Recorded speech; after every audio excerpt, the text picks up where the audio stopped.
భారతదేశంలో స్వాతంత్ర సమర యోధులకి పెన్షన్స్ ఇస్తూ ఉంటుంది. మరి ఇక్కడ పెన్షన్ ఇవ్వటాన్ని మనం కాదనలేము. ఎందుకంటే వాళ్ళు దేశం కోసం పోరాడారు, దేశాన్ని అభివృద్ధి చేశారు, దేశంలో అవేర్నెస్ తీసుకొచ్చిండ్రు, అలాంటి వాళ్ళకి ఇవ్వడంలో తప్పులేదు. కానీ ఈరోజు భారతదేశంలో ఏం చర్చ జరుగుతూ ఉందంటే, ఈ మొఘల్ చక్రవర్తుల వల్ల, ఢిల్లీ సుల్తాన్ల వల్ల, వీళ్ళ వల్ల భారతదేశం సర్వనాశనం అయింది. హిందూ మతం సర్వనాశనం చేశారు వాళ్ళు. ఇక్కడున్న సంస్కృతిని, దేవాలయాలని, ప్రజలని ఎన్నో ఇబ్బందులు పెట్టారు. వాళ్ళ వల్ల భారతదేశం సఫర్ ఒకప్పుడు అయింది, ఇప్పుడు కూడా అయితానే ఉంది. ఎందుకంటే వాళ్ళ దండయాత్రలు, వాళ్ళు ఇక్కడ వచ్చి స్థిరపడ్డ వాళ్ళ వల్ల ఈరోజు దేశం చాలా ఇబ్బందులు పడుతూ ఉంది. మరి అలాంటప్పుడు సరే, కాంగ్రెస్ గవర్నమెంట్ దౌర్భాగ్యం ఏంటంటే అలాంటి వాళ్ళని గౌరవించుకుంది, అది వేరే విషయం. మరి నరేంద్ర మోడీ ప్రభుత్వం వచ్చి 10 ఏళ్ళు అయిపోయింది. ఇప్పటికి కూడా మొఘల్ చక్రవర్తుల కుటుంబాల వాళ్ళకి ఎందుకు పెన్షన్స్ ఇస్తున్నారు? వాళ్ళు ఏం దేశం అభివృద్ధి చేసారు, ఏ ప్రజలను ఉద్ధరించారు, ఏ ప్రజలకు మంచి చేసారో చెప్పాల్సిన అవసరం ఉంది. అంటే ఒక వర్గానికి మంచి చేసుకున్నారు కాబట్టి అని చెప్పేసి అందరి ప్రజల సొమ్ము తీసుకుపోయి వాళ్ళకి పెన్షన్ రూపాయలు ఇస్తున్నారా? ముందు అది క్వశ్చన్ చేయాల్సిన అవసరం వచ్చింది. సో ఇప్పుడు ఏం జరిగింది అంటే, మొఘల్ చక్రవర్తి, చివరి చక్రవర్తి, ఆయన మునిమనుమడి భార్య సుల్తానా బేగం అనేట ఆవిడ ఈరోజు ఆస్తులు గీస్తులు అన్నీ పోయినాయి. పోవటం వల్ల ఆమె ప్రభుత్వం ఇచ్చే పెన్షన్ తోటి జీవిస్తూ ఉంది. అయితే అది సరిపోకపోవడం వల్ల ఆమె ఒక మురికి వాడలో జీవించడం, చాలా కష్టపడటం, ఇవన్నీ జరుగుతూ ఉన్నాయి. ఆమె కాదు, భారతదేశంలో చాలా మంది జీవిస్తూ ఉన్నారు.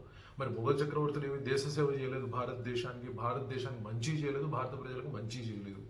సో డెఫినెట్గా ఆమె సరే, వాళ్ళ రాజులు, వాళ్ళ తాతలు, వాళ్ళ మామలు, వీళ్ళందరూ చేసిన పాపాలు వీళ్ళు అనుభవిస్తూ ఉన్నారు. సో దాంతో ఏమైపోయిందంటే, ఆమెకి పాపం తినడానికి కూడా గడవడం కష్టమైపోయి ఆమె హైకోర్టును ఆశ్రయించింది. దానిలో కూడా కుట్రపూరిత కోణం. ఏమడుగుతుంది ఆమె? మేము వాళ్ళ వంశస్థులం కాబట్టి మాకు ఎర్రకోటను నా అధీనం చేసేసేయండి అని అడిగింది. ఆ ఢిల్లీ హైకోర్టుకు పోతే ఢిల్లీ హైకోర్టు తిరస్కరించింది. సుప్రీంకోర్టుకి వెళ్ళి కూడా నాకు ఎర్రకోట నాకు ఇచ్చేయడం అని కోరుకుందామే.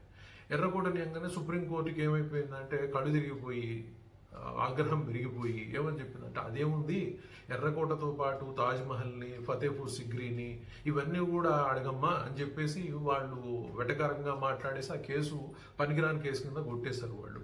సో ఓవరాల్గా చూసినప్పుడు ఏమనిపిస్తూ ఉంది అంటే, ప్రభుత్వ విధానాల వల్ల ఎవరు పడితే వాళ్ళు పెన్షన్లు తీసుకోవడం, ఎవరు పడితే వాళ్ళు ఎర్రకోట వేయండి, తాజ్మహల్ వేయండి అడగటం అనేది కూడా పెరిగిపోతా ఉంది. భవిష్యత్తులో మరి ఏం జరగబోతుంది? ఇప్పటికైనా నరేంద్ర మోడీ ప్రభుత్వం రియలైజ్ అయ్యి ఈ మొఘల్ వారసులకు ఇచ్చే పెన్షన్లను రద్దు చేయాలి.